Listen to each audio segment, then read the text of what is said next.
So hello and welcome back to another video. So in this video, after a very long time, we are doing some video editing. So if you have watched the Premiere Pro tutorial, I don't know if you have watched or not, but in that video, I said that I'll be creating a video editing series very soon.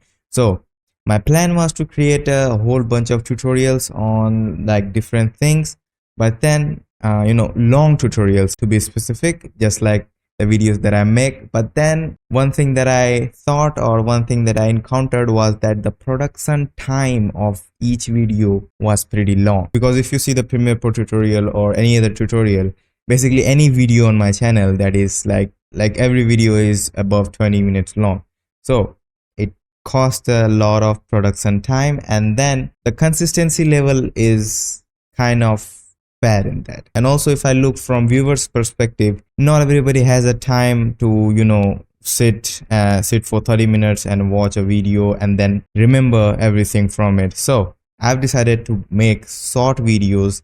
Don't worry, full specific in-depth tutorial will also come, but I've also decided to post these shorter videos which will be designed to create one specific thing, or to be like really short and punchy and just full of value. So it will be easier for me to create and easier for you to consume. So basically it's a win-win situation. So with that said, in this video we are creating this super cool, super clean slide text animations inside of Premiere Pro or any other software if you want to use, because I don't use, because I only use Premiere Pro. So this text effect is like I first time saw on Tom Noski's video, then it literally went viral. So I think it's a pretty like cool effect. So you can use it to make your videos look more clean and professional, and it's literally easy. So without any further delays, let's just dive into Premiere Pro. So we are inside of Premiere Pro. So first of all, what we'll do is import our footage, and you probably know the process from here. You have to first color grade your footage, and then do all the position thing. Before captioning or before transcribing your footage, you have to do this, creating a hook, because I don't like to do this in the caption style, because the caption text are kind of weird. So it's best to use it to do it manually to create text. So I pretty much know what I'm saying here, so I'll simply write each word that I'm saying. So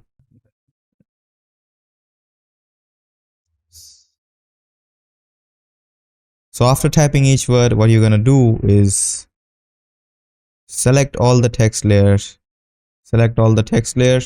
go to Essential Graphics. If you don't find this tab, go to Windows, and then here tick the Essential Graphics and you'll find it. And then we're gonna obviously change this font because this sucks. So I'm gonna change it to, let's just say, Aeropag text will be fine. And then I'll increase the size. Yeah, that is pretty good. And then I'll also make this a little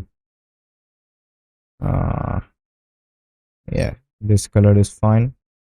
And the next step is to place the text according to your liking, or aesthetically, or whatever you like. So you can change the size from here, though you don't need to go here.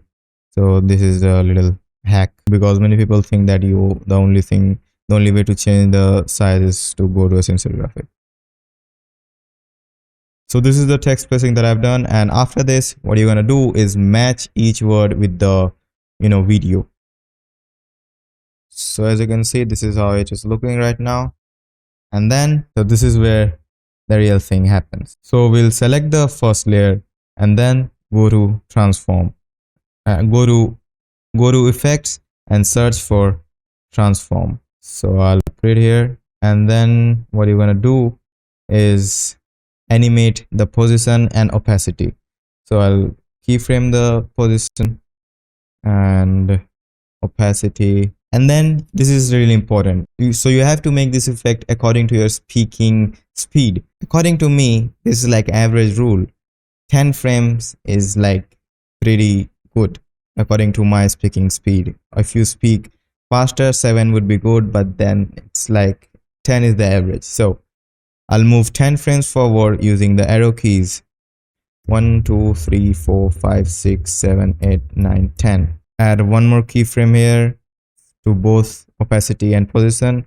Go back and move the opacity a little bit down, something right here, and then set the opacity to 0. So this is how it looks. So it is looking kind of boring, so we have to spice it up. So what we'll do is come here and select both keyframes at the end and right click, temporal interpolation, and set this to ease in, and then select the starting keyframes and then set it to ease out. Then what we'll do is go to position and select this last keyframe and then move it a little bit here. Same thing with the opacity, or you can leave opacity. Opacity doesn't matter that much, but still I'll do a little bit of, just a little bit, and then it'll look something like this. So yeah, now to make it another level, what you need to do is go down to transform properties, and yeah, crank the shutter angle to 360, and now this is what you will get, as you can see. Now to save time, and this is like literally really important, now to save time and apply it to every text layer, what you need to do is select the transform effect and then save it as a preset. I'm not gonna do it because I already have 25 plus presets. I already have the pack on my Gumroad. You can check it out if you want. So I'm just gonna delete this transform preset, and then I'm just gonna open my preset pack, and I have named this effect fade in slide up. So first of all, I'll select all the text layer and then simply just drop it down. So this is how the effect is looking like. So you can check out all the effects right here. So I think I have already updated this pack. So this is like the version 2.0 of preset pack. It is called the Sign preset. The link will be in the description. You can check it out if you want, or you can create by your own, but I'm not gonna push it down your throat. Just I'm just letting you know that you can create the effects by your own. But if you want to save time and don't want to research and do all the thing that I did to create this pack, you can just and that is how you can create this effect.